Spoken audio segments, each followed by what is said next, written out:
99% of businesses designed to fail are built on the fragile foundation of local comfort. If you want to hear an inspirational speech, leave. This is a carefully calculated message for the richest 1%. I was 15 years old when I first started a business. I had no choice. Today, after 35 years of battling in a fiercely competitive environment, I've taken my latest project to a $30 million valuation in less than 12 months. In this video, I'm going to share with you the exact secrets for free, leveraging your location, your idea, fundraising, and the deadly legal brand pitfalls you're unaware of.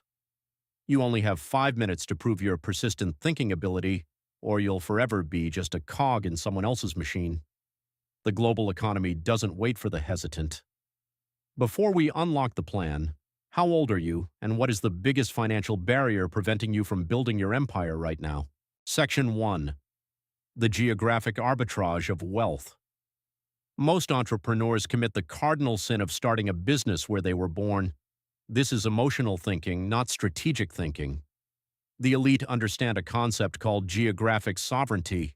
You do not belong to a country. You belong to the market that provides the highest leverage for your specific industry.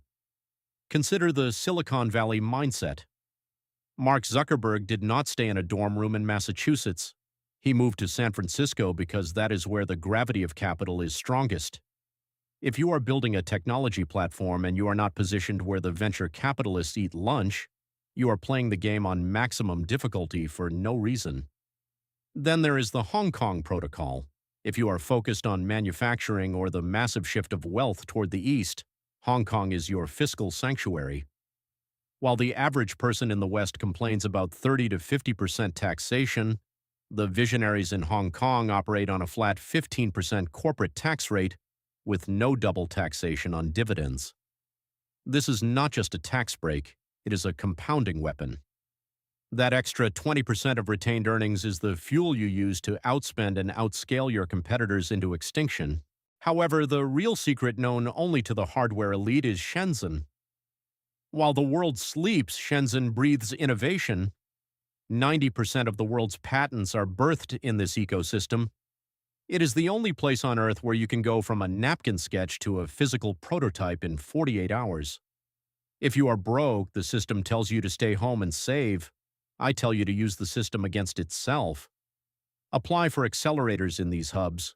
They will pay for your flight and your housing because they are hungry for the next disruptive engine. I have slept on couches in San Francisco and borrowed money to survive in Hong Kong. I did not do this out of desperation, but out of strategic positioning. You must surround yourself with the people who view a $10 million deal as a slow Tuesday. You are the average of the 5 people you interact with, but you are also a direct reflection of the infrastructure you inhabit. If your environment does not demand innovation, you will eventually settle for a high-paying job at a bank and wait for retirement. That is a death sentence for the soul. Are you a builder who moves toward the fire of opportunity, or are you a tenant of your own comfort zone? Comment the word builder below if you have ever sacrificed comfort for strategic positioning, or comment tenant if you are still looking for the courage to move. Be honest, the elite have no room for self-delusion. Section 2. The architecture of high-value friction. The education system asks you what you want to be when you grow up. This is a trap designed to create employees. The elite ask a different question. What high-value problem do you intend to solve? Money is nothing more than a scorecard for the friction you remove from the world. If you solve a small problem, you get a small check. If you solve a global bottleneck, you build a multi-billion-dollar empire. This is the law of problem architecture. Most people fail because they hunt for a market gap. A market gap is just a hollow space. You need a purpose to drive you through the wall when the market inevitably tries to crush you. Think of the medical professional. They work 80-hour shifts not for the salary, but because if they stop, someone dies. Your business must have that same level of existential necessity. When I launched my agency at 23, I did not find a gap. There were thousands of agencies, but I found a purpose, helping the 15-year-old version of myself who had no guidance. That purpose made me untouchable.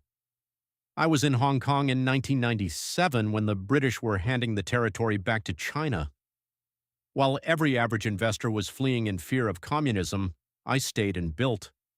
I saw the bridge between the East and the West while others only saw a border. Your business model must answer the question, what would I do for free? If you can find the intersection between what you would do for free and what the world desperately needs, you have found the blue ocean. This is a territory where you have no competitors because you are the only one with the heart to stay in the water. Here is a billion-dollar idea for the visionaries watching. Look at the property industry. It is a soulless, transaction-heavy machine. Now apply the law of purpose. Imagine a property agency where 100% of the profit from commissions goes toward funding housing for the homeless. In the property world, the agent with the listing wins. If a homeowner has to choose between a corporate shark and an agency that solves a societal crisis, they choose the purpose every time. You win the supply, you win the market, and the money follows the mission. Section 3. Capital efficiency and the equity engine. The road to monetization is paved with the corpses of businesses that overspent on appearances. Rule number 1, kill your costs. The system wants you in debt. It wants you to buy the luxury car on a high-interest lease so you are forced to work 40 hours a week just to pay for a metal box that depreciates. The lower your burn rate, the higher your freedom. When I built my current $30 million venture, I did it by staying lean. I own the assets, but I have no debt. If you are building a startup and you say you need $1 million for developers, you have already lost. You do not need $1 million. You need an equity partner. If your idea is powerful enough, a top-tier developer will work for a stake in the empire, not a monthly salary. If they demand cash up front, it means they do not believe in your vision or you have failed to communicate its scale. Equity is the only real currency of the elite. A salary is a drug used to sedate your ambition. It pays the bills, but it never scales. You cannot get wealthy selling your time. You get wealthy by owning the time of others through the distribution of equity. Every person on my team is an investor. They did not just bring their skills, they brought their commitment.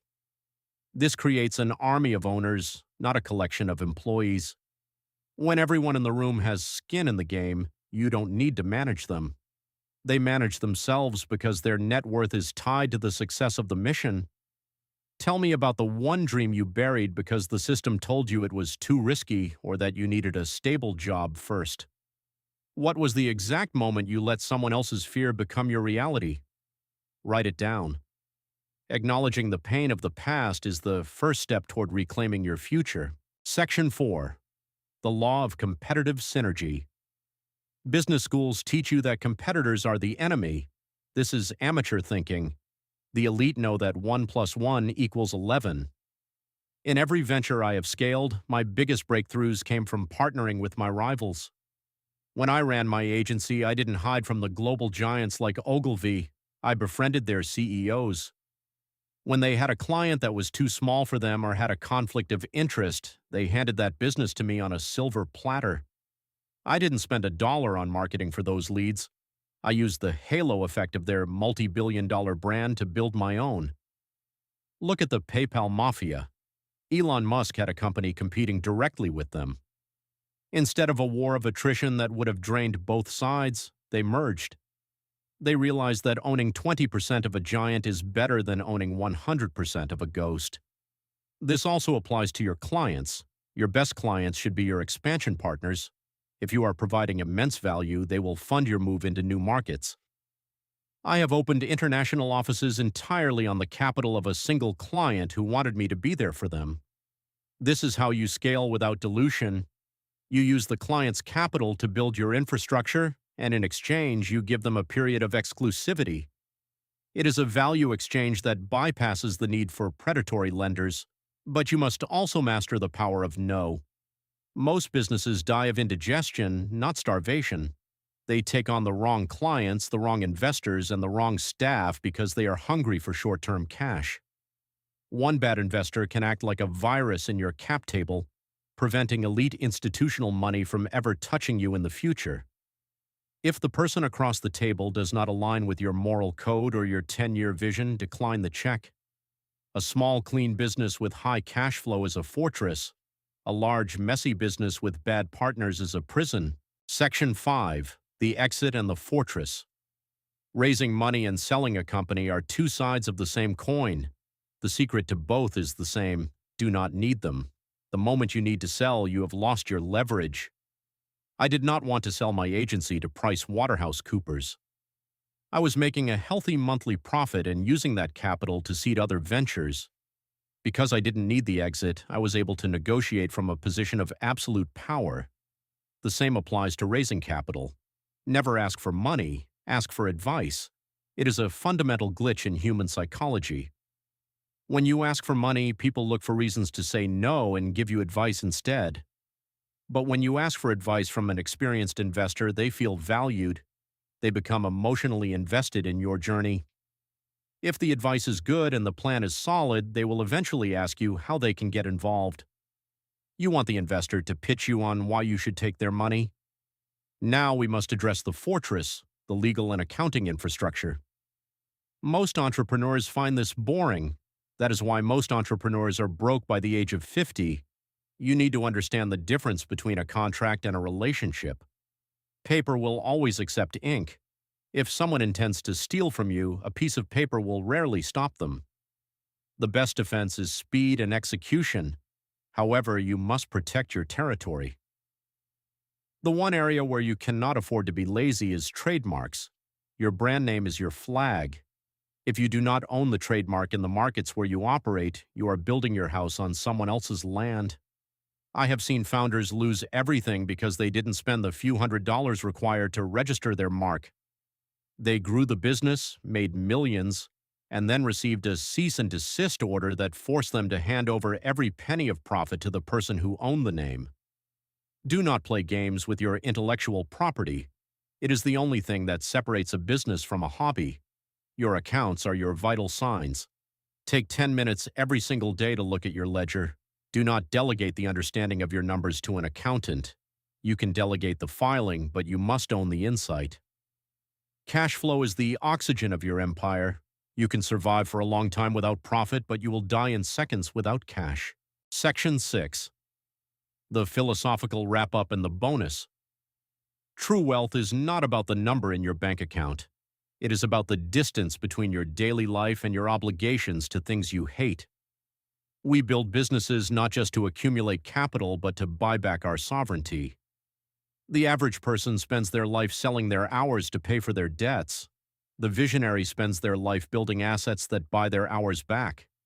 This transition is painful, it is lonely, and it requires a level of discipline that would break a normal person. But the view from the other side is the only thing worth living for.